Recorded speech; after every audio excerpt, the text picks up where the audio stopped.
ভক্তের আকুতি পর্যায়। এই পর্যায়ে এতক্ষণ দেবীকে অর্থাৎ উমাকে যে মেয়ে হিসাবে, কন্যা হিসাবে দেখা হচ্ছিল, এই ভক্তের আকুতি পর্যায়ে এসে কবিরা হয়ে গেলেন ভগবানের ভক্ত, দেবীর ভক্ত। তার পদপাদ্যে নিজেদেরকে সঁপে দিলেন। তাকে তারা স্বয়ং আদ্যা শক্তি হিসেবে দেখছেন, তার ভক্ত হিসেবে দেখছেন। ভক্ত হিসাবে তাদের যত বেদনা, দুঃখ, কষ্ট মায়ের কাছে শেয়ার করছেন, মায়ের কাছে বলছেন এবং বিপদ থেকে উদ্ধার হওয়ার চেষ্টা করছেন। নানা রকম বিপদ, মূলত অভাব সে সময় বড় বেশি সমস্যা ছিল। রামপ্রসাদ সেনকে আমরা দেখেছি, তিনি কত অভাব ভোগ করেছেন। একটা জমিদারের তবিলদারিও সামলেছেন, খাজাঞ্চি যাকে বলা হয় কোষাধ্যক্ষ। কিন্তু তার পরে যদিও বা তার থেকে কিছু পেয়েছিলেন, কিন্তু কবি যে খামখেয়ালি কবি, সে কি রাখতে পারে? রাখতে পারেনি। অভাব যার নিত্য সঙ্গী, তো সেই রামপ্রসাদ সেন মায়ের কাছে নিজেকে সঁপে দিলেন, ভক্ত হিসাবে আকুতি করছেন, মিনতি করছেন। সেগুলি একবার একটু দেখে নিলে বোঝা যাবে। এই যে ভক্তের আকুতি পর্যায়, সেখানে কি রয়েছে, যদি একটা পদ যদি দেখে নেওয়া যায় বোঝা যাবে। রামপ্রসাদ সেনের পদই একটা বলি, যেখানে তিনি বলছেন, কেবল আশার আশা ভবে আশা, আশা মাত্র হল। যেমন চিত্রের পদ্ধতিতে পড়ে ভ্রমর ভুলে গেল। একটা ভ্রমর, যে চিত্র মানে ছবির পদ্মে আকৃষ্ট হয়েছেন, ছবিতে একটা ফুল আছে, সেই ফুলে আকৃষ্ট হয়ে সে মধু সংগ্রহ চেষ্টা করছে। তাহলে কি হবে? সম্ভব? সম্ভব তো না। কাগজের ফুল আর ছবি আঁকা ফুল, তার থেকে তো মধু পাওয়া যায় না। তেমনই এই পৃথিবীতে আসার উদ্দেশ্য মায়ের নাম গান জপ করা। সেখানে এসে সেটা করতে পারলো না। কোথাও তার মনে হচ্ছে যে মাকে তো ঠিকঠাক ডাকতে পারলাম না। যেমন চিত্রের পদ্মে পড়ে ভ্রমর ভুলে গেল। মা নিম খাওয়ালে চিনি বলে কথাই ঘরে ছলো। ও মা, মিঠার লেবে তিতে মুখে সারাদিনটা গেল। মা ছলনা করছে, মিষ্টি খাওয়াই বলে, চিনি খাওয়াই বলে নিম দিচ্ছে, তেতো দিচ্ছে। জীবনটা যেন একটু উলটপালট হয়ে যাচ্ছে, যেখানে চিনি মিষ্টির জন্য গালহা করে পাওয়া যাচ্ছে নিম, তেতো। মা খেলবি বলে ফাঁকি দিয়ে নামালে ভূতলে। এবার যে খেলা খেলালে মাগো, আধা পড়লো। কোথাও তার মনে হচ্ছে মায়ের নাম যা নাম ডাক ঠিকঠাক করা হয়নি। পঞ্চ ইন্দ্রিয়ের দিয়ে সে বাহ্যিক জিনিসপত্রকে অনুভব করেছে, মায়ের নাম ডাকে খামতি থেকে গেছে। হচ্ছে পরের লাইনে বলছে, তাই বলছে এবার যে খেলা খেলালে মাগো, আসে না ফুরিল। পরে এসে বলছে, রামপ্রসাদ বলে ভবের খেলায় যা হওয়ার তাই হলো, এখন সন্ধ্যাবেলা কোলের ছেলে ঘরে নিয়ে চলো। রামপ্রসাদ বলছেন, যা হবার তা হয়ে গেল, এখন তো কিছু করার নেই। তো এই সন্ধ্যাবেলা জীবনের শেষে সায়ন নিয়ে এসে এখন বাবা কোলের ছেলে ঘরে নিয়ে চলো। মায়ের কাছে নিজেকে সমর্পণ করতে চাইছে। এই সাধক কবি সংসার দিতে চাননি, সংসার বিমুখ, সংসার থেকে সরে গিয়ে মায়ের কাছে নিজেকে সঁপে দিতে চেয়েছেন। তিনি আরো একটা পদে বলছেন, এই রামপ্রসাদ সেনী পদে বলছেন, আমি তাই অভিমান করি, মায়ের উপর অভিমান হচ্ছে, আমি তাই অভিমান করি আমায় করেছো গো মা সংসারী। অর্থ বিনা ব্যর্থ যে এই সংসারের সবারই। সংসার, মানুষের সমাজ, মানুষের জীবন চালাতে গেলে অর্থের বিরাট একটা ভূমিকা রয়েছে। এই অর্থ ছাড়া এই জগৎ সংসার অচল। জীবনের মূল উদ্দেশ্যই অর্থ। তাই বলছে, আমায় তুমি ওই সংসারই করলে, কিন্তু অর্থ ছাড়া যে ব্যর্থ সবকিছুই। মা, ও মা, তুমিও কোন্দল করেছো বিলিয়ে শিব ভিখারি, তুমিও কোন্দল করেছো বিলিয়ে শিব ভিখারি, জ্ঞান ধর্ম শ্রেষ্ঠ বটে, দান ধর্ম পরি।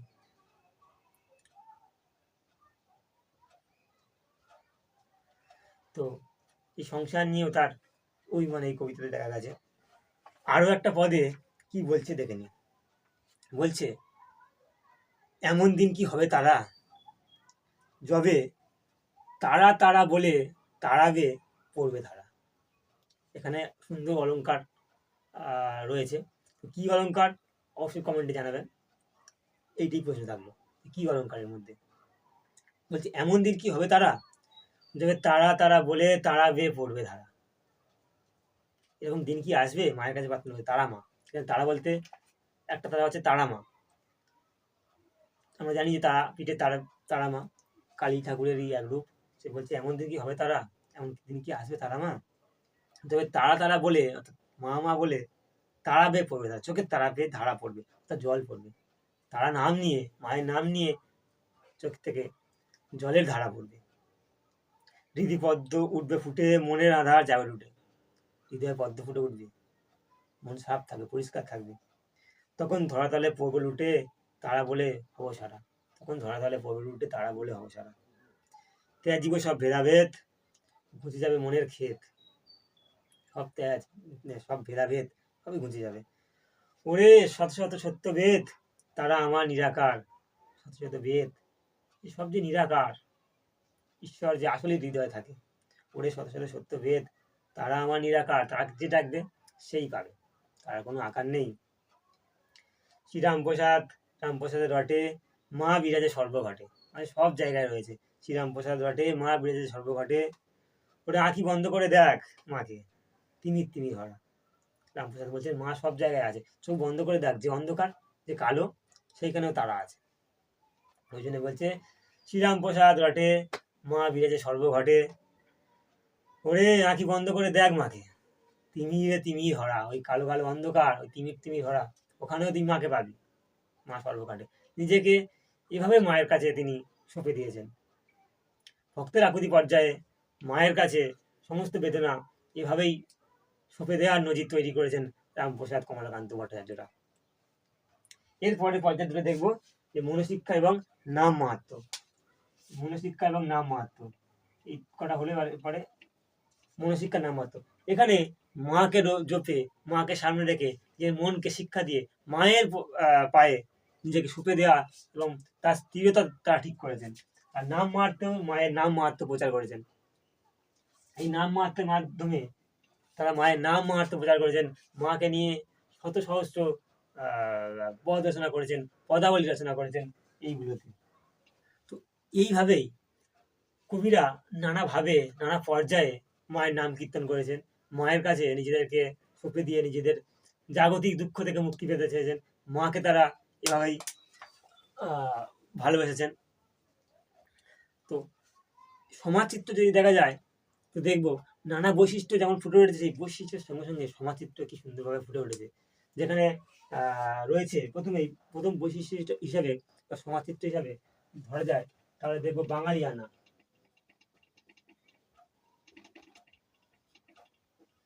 বাঙালিয়ানা, এই শাক্ত পদাবলীর মধ্যে একটা বাঙালিয়ানা ফুটে উঠেছে, যেখানে বাঙালির মন মনন জীবন এবং পরিবারের কাহিনী তুলে ধরছেন। অভাবকে, এই অভাব বাঙালি সমাজের নিত্য সঙ্গী, অভাব ঐশ্বর্য, যে ঐশ্বর্য রামপ্রসাদ কমলাকান্তকে দিয়ে এই ধরনের পদ, সুন্দর সুন্দর পদ লিখে নিতে পারে, সেই অভাব, সেই বাঙালিয়ানা, বাঙালির কথা, বাঙালি মননের কথা, বাঙালির জীবন জিজ্ঞাসার রুচির কথা এই শাক্ত পদাবলীতে উঠে এসেছে।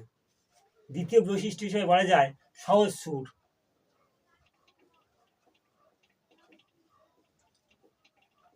সহজ সুর শাক্ত পদাবলীতে অত্যন্ত সহজ সরল ভাষায় লেখা হয়েছে, যে ভাষা পড়তে গেলে খুব একটা পণ্ডিত হতে চায় না। ভক্তি থাকলে, অন্তঃশুদ্ধ থাকলে যে ভাষা বোঝা যায়, সেই সহজ সুর। বিশেষ করে 8-10 জন কবির কথা ছেড়ে দিয়েও শুধু রামপ্রসাদ সেনের কথা বললে তার সহজ সুর, তার সহজ সাধারণ সহজ ইয়া সুর মানুষকে সেকালে যেমন মুগ্ধ করেছে, এ কালেও মুগ্ধ করেছে। এবং তার গানগুলো এত জনপ্রিয় হওয়ার প্রধান কারণ এই সহজ সুর, এই সহজ, তার গান সহজ হতে পেরেছেই বলে মানুষের অন্তরে প্রবেশ করেছে। আর তৃতীয় বৈশিষ্ট্য হিসেবে বলা যায় আধ্যাত্মিকতা। আধ্যাত্মিকতা,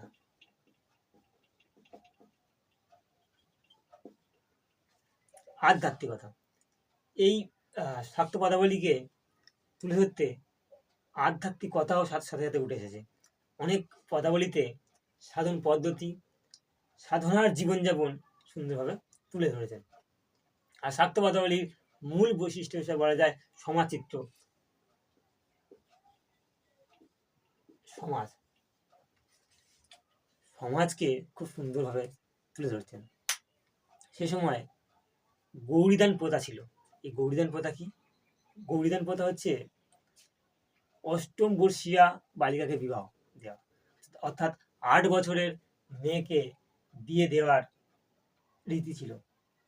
এই উমারও এই ছোট বয়সে বিয়ে হচ্ছে, এবং সেই ছোট বয়সে বিয়ে হওয়ার পরে সে কিন্তু তার পিতৃগৃহে আর আসতে পারছে না। পিতৃগৃহে আসতে চাইলেও তার স্বামীর মতামত নিতে হচ্ছে, এবং বেশি দিন এবং খুব বেশি দিন কিন্তু পিতার বাড়িতে এসে থাকতেও পারছে না। সমাজের লাঞ্ছনা গঞ্জনা তো সইতেই হবে।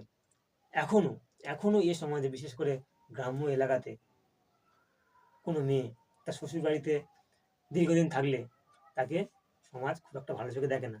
অনেক উঁচু নিচু খারাপ কথা বলতেই থাকে এবং বলে চলে। রীতি তখনও ছিল, এখনো আছে। এবং পুরুষের একাধিক বিবাহ চালু ছিল। পুরুষরা সে সময় একাধিক বিবাহ করতেন। আমরা দেখেছি যে একটি পদে মেনকা বলছে, একে সতীনের জ্বালা, নাশ হয় অবলা, যাতনা প্রাণের কত নাশ হয়েছে। মায়ের মনে চিন্তা হচ্ছে, হয়তো যে দেব মহাদেবকে সে দেখেছে বাকশাল পরা, গায়ে কাদামাটি ধুলো ছাই মাখা, সেরকম দেব মহাদেব অভাবী মানুষ, সে তার মায়ের বিশ্বাস সে হয়তো তার সতীন আছে, দুটো বিয়ে করেছে। সেই জন্য এই লাইনটি বলেছেন তিনি, একে সতীনের জ্বালা, নাশ হয় অবলা, যাতনা প্রাণের কত নাশ হয়েছে। অষ্টাদশ শতকের সাধারণ বাঙালিয়ানার বা বাঙালিদের প্রধান সমস্যা হচ্ছে এই অভাব। অভাব তো মানুষকে জব্দ করে সাধারণভাবে, তো এই কবিদের জব্দ করেছিল। অভাবে পড়ে তারা নানা রকম পন্থা অবলম্বন করেছেন, মাকে তারা ডেকেই চলেছেন।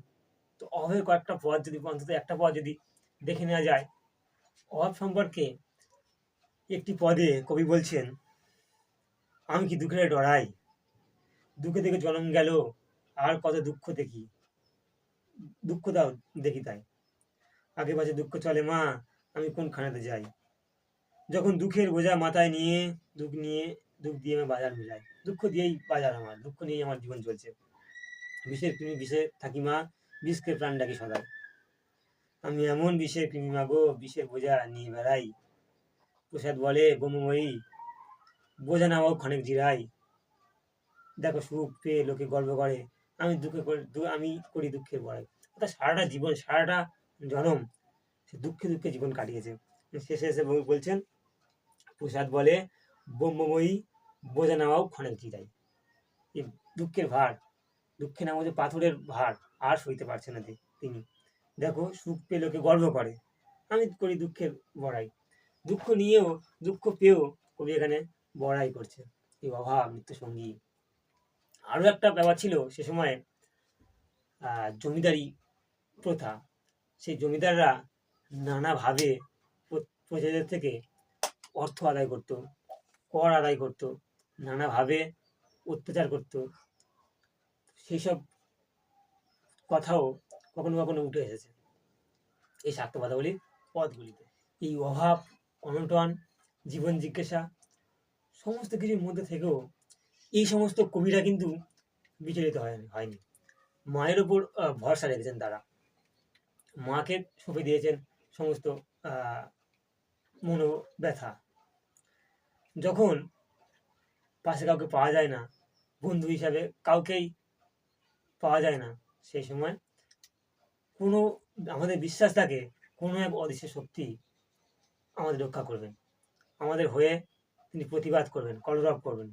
তো তারাও বিশ্বাস করেছিল এই মায়ের ওপর, শাক্ত মা, শক্তি মা, এই মা তাদের উদ্ধার করবে, এবং তারা এই মায়ের নাম জপ করতে করতেই উদ্ধার পেয়েছেন। তো আজকে আমরা আলোচনা করলাম শাক্ত পদাবলী। শাক্ত পদাবলীতে আলোচনা হয়েছে সমস্ত পর্যায়গুলো, উমার বাল্যলীলা বিষয়ক, আগমনী, বিজয়া, ভক্তের আকুতি, মনশিক্ষা, নাম মাহাত্ম্য, সমস্ত কিছু আলোচনা হয়েছে। বৈশিষ্ট্যগুলো আলোচনা হয়েছে, বাঙালিয়ানা রয়েছে, সহজ সুর, আধ্যাত্মিকতা, সমাজ, সমস্ত কিছুই এই ভিডিওতে আলোচনা হয়েছে। এবং ভিডিও আমি বলেছিলাম শেষে রামপ্রসাদ সেন এবং কমলাকান্ত, এই দুজন মহাকবি বা প্রধান কবি, এই দুজন কবি যাদের নিয়ে ভিডিও শেষে আলোচনা করা যাবে। কিন্তু এই মুহূর্তে ভিডিওটা অনেক লম্বা হয়ে যাচ্ছে, অনেক বড় হয়ে যাচ্ছে। আর আপনাদেরও এতটা পুরোপুরি দেখার ধৈর্য থাকবে না। তো রামপ্রসাদ সেন এবং কমলাকান্ত ভট্টাচার্য এবং তাদের বিভিন্ন পথ ধরে ধরে, যেগুলি কলকাতা বিশ্ববিদ্যালয় বা অন্য কোনো বিশ্ববিদ্যালয়ের বা কলেজে সিলেবাসে রয়েছে, সেগুলো আলোচনা করব এর পরের ভিডিওতে। তো কোন কোন কবিতা, কোন কোন পদ তোমরা আলোচনা শুনতে চাও, বা কোন কোন প্রশ্ন উত্তর নিয়ে আলোচনা করলে সুবিধা হয়, তা এই ভিডিওর কমেন্টে জানাতে পারেন। পরবর্তী ভিডিওতে তাই নিয়ে আসবো। তো পরের ভিডিওতে আবার দেখা হচ্ছে। ততক্ষণ সুস্থ থাকুন, ভালো থাকুন। আর যারা নতুন দেখলেন, চ্যানেলটিকে অবশ্যই সাবস্ক্রাইব করবেন আর একটি লাইক দিয়ে উৎসাহিত করবেন। ভালো থাকুন, সুস্থ থাকুন। দেখা হচ্ছে পরের ভিডিওতে।